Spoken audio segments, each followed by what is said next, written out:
Hello दोस्तों, आज की वीडियो में हम बात करेंगे क्लास 8 के विज्ञान के सिलेबस की। ठीक है, इसका सिलेबस कितना शॉर्ट में समझेंगे, शॉर्ट कंडीशन क्या है उसकी। ठीक है, इससे पहले एक और वीडियो बना चुकी है हम। पूरा सिलेबस बहुत बड़ा है, 12-14 चैप्टर हैं इसके, तो एक में नहीं समझ पाएंगे। इसलिए हमने क्या किया है कि इसको 3 खंडों में विभाजित किया है, यानी 3 शॉर्ट वीडियो बनाई है इसके माध्यम से। ठीक है, देखिए यहाँ पर कितने चैप्टर हैं, 14 चैप्टर हैं, 12-14।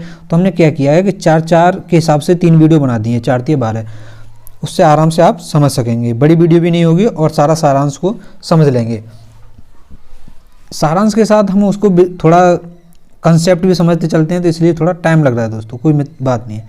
अब देखिए 4 लेसन तक तो पहली वीडियो में आपको मिल जाएगा।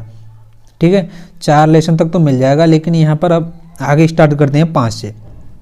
5वीं यूनिट है हमारी, जो इकाई है, 5वां जो लेसन है वो है बल तथा दाब से रिलेटेड। अब सवाल बनता है कि बल, अब देखिए यहाँ पॉइंट दिया गया हमारा कि बल क्या है। तो दोस्तों बल क्या है? बल वह वाहन कारक होता है जिसके द्वारा किसी वस्तु को खींचा जाता है या धक्का दिया जाता है। तो फोर्स को समझ रहे हैं आप, फोर्स क्या है? तो फोर्स क्या है कि वो वाहन कारक है, यानी वो बाहरी बल है जिसके द्वारा हम किसी वस्तु को अपनी ओर खींचते हैं या धक्का देते हैं। अच्छा, बल का परिमाण एवं दिशा दोनों निश्चित होती हैं। बल का मात्रक न्यूटन होता है। और दाब क्या है? देखिए, दाब किसी भी संपर्क तल पर बल का प्रभाव बल के परिमाण के समानुपाती तथा संपर्क तल के क्षेत्र के अनुक्रमानुपाती होता है। यानी कि बात की जाए, जब हम किसी पर बल लगाते हैं तो जो बल का परिमाण होता है ना, जो बल का परिमाण होता है, बल का प्रभाव, वो उसके समानुपाती व क्षेत्रफल के व्युत्क्रमानुपाती होता है। और बल के इसी प्रभाव को ना दाब कहते हैं। अब P बराबर क्या है कि यहाँ समझ लीजिए, P बराबर होता है बल, ठीक है, F के समानुपाती और उस क्षेत्रफल एरिया के व्युत्क्रमानुपाती। अब यहाँ पूछ रहा है दाब का सूत्र एवं मात्रक बताइए। तो दाब का सूत्र तो ये हो गया। मात्रक कैसे निकालना है दोस्तों? F को बल को किस में मापते हैं? न्यूटन में। तो ए को किस में मापेंगे? ए को मीटर स्क्वायर। तो यहाँ पर हो जाएगा N/m²। ये आपका करेक्ट हो जाएगा। चलो इसे इरेज करके अब आगे बढ़ते हैं। दाब का सूत्र एवं मात्रक समझ गए आप। दाब में परिवर्तन, ठीक है, दाब में परिवर्तन भी होता है। और बल के परिमाण में वृद्धि, क्षेत्रफल में कमी। यानी अगर दाब में परिवर्तन उस कंडीशन में हो जाएगा यदि बल के परिमाण में वृद्धि कर दी जाए और क्षेत्रफल में कमी कर दी जाए, या बल के परिमाण में कमी कर दी जाए, क्षेत्रफल में वृद्धि कर जाए, तो फिर दाब में परिवर्तन हो जाएगा। अब देखिए, यदि हम बल के परिमाण में वृद्धि करेंगे, बल के परिमाण में वृद्धि करेंगे, P बराबर हमें पता है F/A है।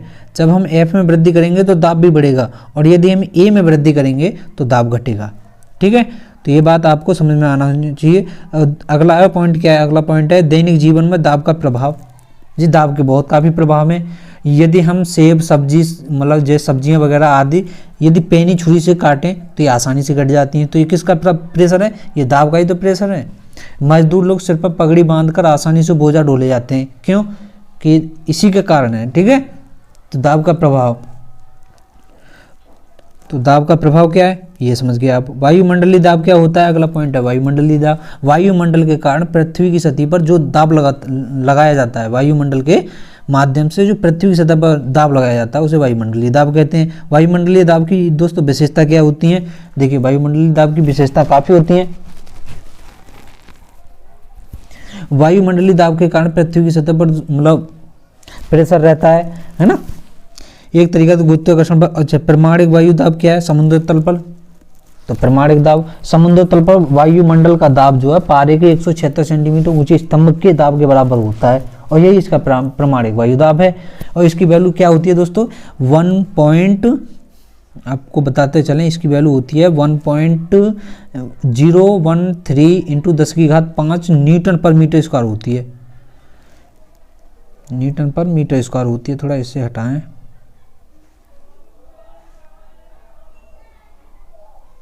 चलो कोई दिक्कत नहीं है, ये हो गया हमारा। अब वायुमंडलीय दाब में स्थान एवं समय के सापेक्ष परिवर्तन भी होता है। ठीक है, तो वायुमंडलीय दाब में ऊंचाई के सापेक्ष परिवर्तन, तो जैसे जैसे ऊंचाई बढ़ती जाएगी वायुमंडलीय दाब घटता जाएगा, और नीचे मतलब ऊंचाई घटती जाएगी तो वायुमंडलीय दाब बढ़ता जाएगा। वायुमंडलीय दाब की माप, तो वायुमंडलीय दाब को कैसे मापते हैं, ठीक है, इसमें ये बताया गया है। आगे क्या है हमारा वायु दाब का मापन। वायुमंडलीय दाब का मापन एक तो पारिक मीटर द्वारा मापते हैं, ठीक है, जिसे साधारण स्केल कहते हैं, जिसमें एक मतलब नली होती है और उसमें पारा भरा होता है, तो वो साधारण माप होता है, उससे वायुमंडलीय दाब मापते हैं। और एक होता है निर्द्रव बैरोमीटर, तो इसे बैरोमीटर के द्वारा मापते हैं। अच्छा, इसका उपयोग देखिए, जल pump, cycle pump, football pump, ये सब वायुमंडलीय दाब के आधार पर ही काम करते हैं। द्रव में डूबी हुई वस्तु के भार में कमी, क्यों कमी होती है, तो इसका कारण है द्रव के विस्थापन द्वारा उत्प्लावन बल, और उत्प्लावन बल में परिवर्तन विस्थापन के भार के समानता। आर्किमिडीज का सिद्धांत, ये आर्किमिडीज का सिद्धांत कहलाता है। आर्किमिडीज का क्या सिद्धांत है कि द्रव में डूबी हुई वस्तु के भार में जो कमी होती है, किसके कारण होती है, मतलब जिस बल के कारण होती है उसे उत्प्लावन बल कहते हैं। और इसी मतलब खोज के लिए आर्किमिडीज के नाम पर ही इसका नाम पड़ा, आर्किमिडीज सिद्धांत। वस्तु का भार, आभासी भार, वस्तु का आभासी भार क्या होता है, देखिए जब कोई वस्तु है, मान लीजिए नेचुरली जो हमारी हवा में नेचुरली W किलो की है, और यदि उसे पानी में गिराया जाएगा, पानी के द्वारा उस पर जो ऊपर को बल लगता है, जैसे हम कहते हैं उत्प्लावन बल, और उसे घटा दिया जाए तो जो बल बचता है ना, जो शेष बचता है, वो आपका कौन सा होता है, वो आभासी भार होता है। प्लवन का सिद्धांत, ठीक है, वस्तु का भार, वस्तु द्वारा हटाए गए द्रव के भार, और जलयान का तैरना, किसके कारण है ये सब, उत्प्लावन बल के कारण ही होता है। वायु तथा गैस में उत्प्लावन, वायु तथा गैस में उत्प्लावन भी होता है, ठीक है, तो यहाँ ये बात होती है। अच्छा, इसमें क्या है, तरल पदार्थों में दाब, तो दाब जो है तरल पदार्थों में होता है। मान लीजिए यहाँ कोई पानी भर दिया जाए, तो पानी का प्रेशर हर ओर रहेगा, किसी भी बर्तन में कर दो इसे, उसका ऊपर भी और साइड भी, ठीक है। द्रव की विशेषता, सभी दिशा में इसका प्रेशर रहता है, क्षितिज में भी, बर्तन की पेंदी पर भी रहेगा और गहराई में भी रहेगा, तो यही कारण है इसका, ठीक है। अब अगला चैप्टर कौन सा हमारा, प्रकाश और प्रकाश मिति। तो दोस्तों प्रकाश और प्रकाश मिति में क्या है, इसे भी संक्षेप में साथ साथ समझते चलिए। अपवर्तन, तो यहाँ अपवर्तन से शुरू होता है। देखिए अपवर्तन क्या होता है कि अब मान लीजिए यहाँ कोई प्रकाश, ये कोई स्तंभ है, ठीक है, ऐसे मान के चलिए, आपको समझाते चले साथ ही साथ। तो अपवर्तन क्या है कि प्रकाश की किरण, कोई किरण जब एक पारदर्शी माध्यम से दूसरे पारदर्शी माध्यम में प्रवेश करती है तो अपने मार्ग से थोड़ा विचलित हो जाती है, ठीक है, थोड़ा सा विचलित हो जाती है, और इस विचलन को ही प्रकाश का अपवर्तन कहते हैं। चलो ये बात क्लियर होगी।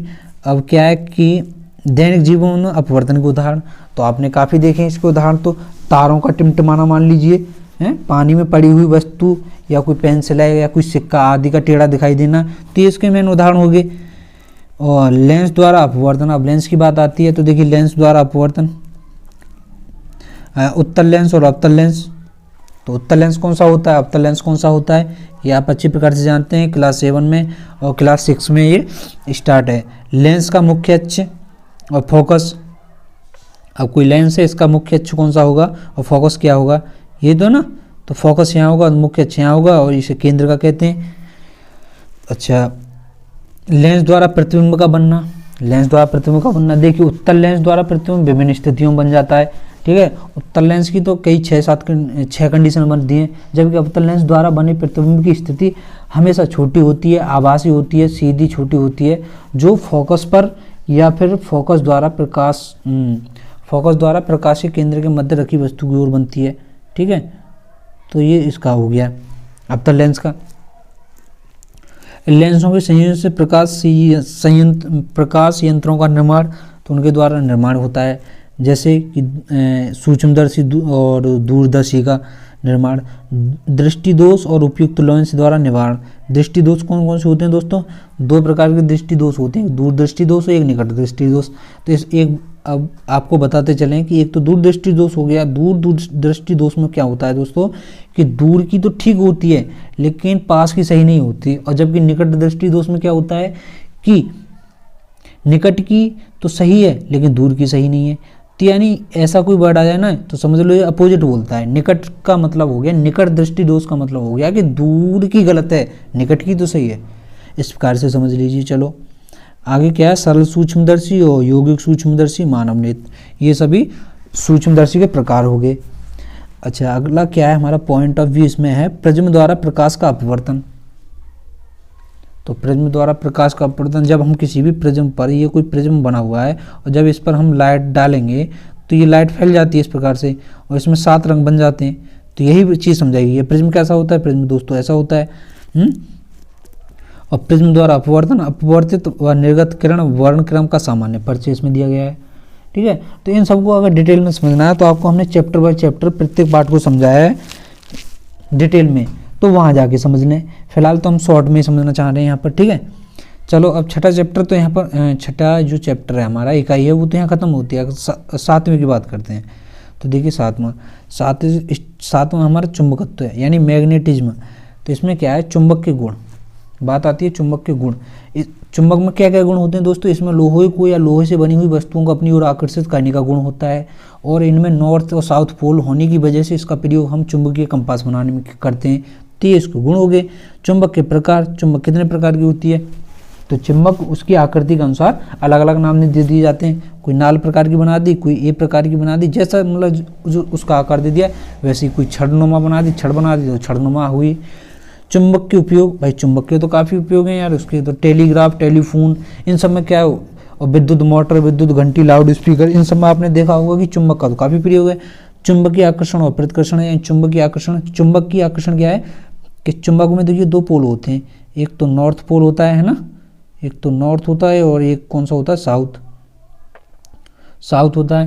तो ये ध्यान रखिए आप। चलो नॉर्थ हो गया, एक साउथ हो गया। तो नॉर्थ को मतलब सेम पोल जो है, सेम पोल जो है क्या करते हैं, वो आपस में प्रतिकर्षण करते हैं और अपोजिट पोल आपस में जुड़ जाते हैं। बस ये समझ लीजिए, इसमें और कुछ नहीं है। चुंबक की निश्चित परीक्षण प्रतिकर्षण ना कि आकर्षण। तो जो निश्चित परीक्षण किया जाता है वो प्रतिकर्षण के माध्यम से किया जाता है कि चुंबक का कौन सा पोल कौन सा है, ना कि। अच्छा अगला क्या है, पृथ्वी की चुंबक की भांति। देखिए चुंबक, पृथ्वी हमारी गुरुत्वाकर्षण जो बल होता है वो चुंबक की भांति तो कार्य करता है। अच्छा चुंबकत्व तो विद्युत धारा से संबंध होना, भाई चुंबक तो विद्युत धारा से रिलेटेड है ये। ठीक है, अगला क्या है, विद्युत धारा के प्रवाह से चुंबकत्व का प्रदर्शन। तो विद्युत धारा के माध्यम से चुंबकत्व का प्रदर्शन, धारावाही नालिका, जो परिनालिका होती है वो विद्युत धारा के तो आधार पर होती है, वो चुंबक होती है, धारावाही परिनालिका। ठीक है, और चुंबक की भांति उसका व्यवहार भी होता है। विद्युत चुंबक के उपयोग को आप समझ ही चुके हैं कि टेलीग्राफ, टेलीफोन यंत्रों में और विद्युत मोटर, विद्युत घंटी, यानी हर प्रकार से स्पीकर वगैरह जो भी होते हैं उनमें चुंबक का उपयोग किया जाता है। अब हमारा 8वां चैप्टर है। 8वें में देखिए क्या समझाया गया। 8वां है सूक्ष्म जीवों की दुनिया, है सूक्ष्म जीवों की दुनिया। तो इसमें देखिए क्या है, माइक्रोब वर्ल्ड, हाँ माइक्रोब वर्ल्ड, वही अंग्रेजी में, कोई दिक्कत नहीं है। सूक्ष्म जीव, प्रोटोजोआ, जीवाणु, वायरस, फंजाई जिसे फफूंदी कहते हैं, शैवाल, ये सभी सूक्ष्म जीव होते हैं दोस्तों।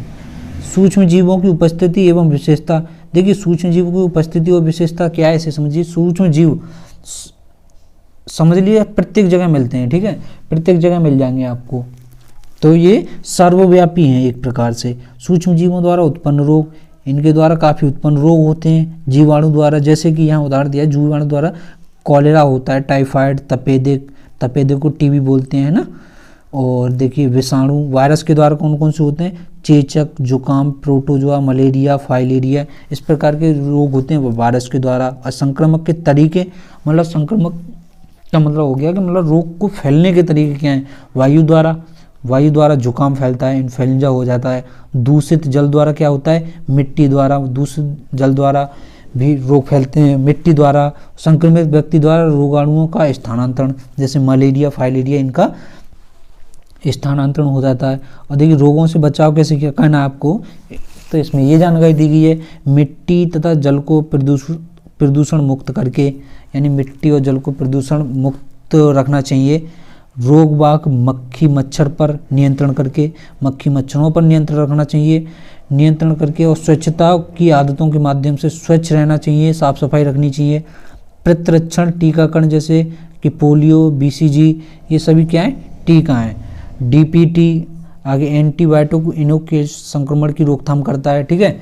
एंटीबायोटिक इनोकुलेशन क्या होता है कि ये पेनिसिलिन, स्ट्रेप्टोमाइसिन आदि एंटीबायोटिक दवाएं होती हैं, तो उन्हें हम एंटीबायोटिक इनोकुलेशन कहते हैं। ये पादप रोगों पर पेप्टिसाइड, पादप क्या मतलब होता है, पेड़ पौधों पर, पेड़ पौधों के जो रोग होते हैं उन पर पेप्टिसाइड, इंसेक्टिसाइड, कीटनाशक, ये सब कीटनाशक होते हैं, डिसइंफेक्शन का प्रयोग करके इन्हें बचाया जा सकता है। अच्छा, इसके साथ ही आपको बता दें कि सूक्ष्मजीव कुछ हानिकारक तो होते हैं, तो उसके साथ साथ कुछ सूक्ष्मजीव हमारे लाभदायक भी होते हैं, जैसे दही, पनीर, सिरका, शराब, इडली, डोसा, ब्रेड, खमीर, ये सभी सूक्ष्मजीवों के माध्यम से ही तो बनते हैं, है ना।